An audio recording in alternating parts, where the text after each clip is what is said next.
Yes, baby. Ina una mwangu.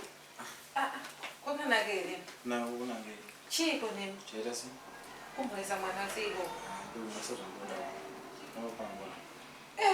Taurenya yenyu. Ndoroge mulinyaye. Yamina. Nyanji turna urata. Nyanji turna yo. Yo. Unazunduza mwana wangu. Mwana wangu. Wenyu.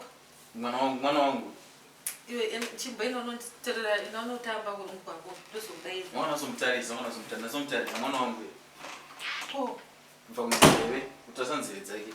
Utasa color yake complexion. Utasana kamrebero kamureba kasina na tsabu kontoza ndakareba here. Iyo kareba nasi. Kama sitaka kuona nasi. Ndaizviona wabizwa ndanyara banda uri kuzvitaura manje. Mwana wangu wewe. Mbebe. Mwana wenyu.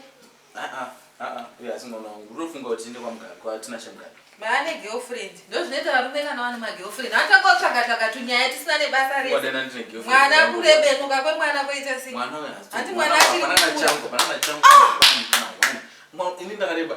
Saka materita DNA kana maziso. Ndosandati kana yeo uchizoti mhazi mwana wangu hande kwa Tinashe. Kwa Tinashe Mugabe kuita sei mwana dziwenyu. Hakuna kwa Tinashe Mugabe watinoita. Kwa Tinashe Mugabe. Kuita sei? Kushingeta mwana. Ndoza barabara nchivakaka diki. Pada school fees akundo kuchikoro. Chikafu ndichitenga. Kushingeta bonga. Ende baba mune pamuromo imi. Manje kwa Tinashe Mugabe andiende. Saukurambika kana uchifana kukurambika. Imi zvitotaura nyobve kuti kwanzi kuitengera mwana wako. Tinashe Mugabe ndikwati kuzoenda. Boza ukamshingisa.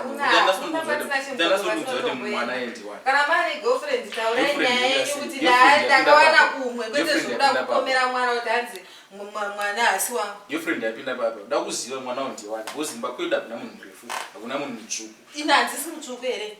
Munhu mutsvuku. Ko. Kuti wazotsvuka wakura. Mutsvuku iwo. Baba imi. Imi kai. Itai mushe. Hayo kana. Ni ndafunozoni uchana kutaura zvakanaka.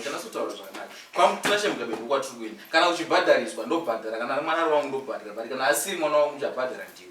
Pedza ndiwe. Sikuruta ndomugara zvakadai.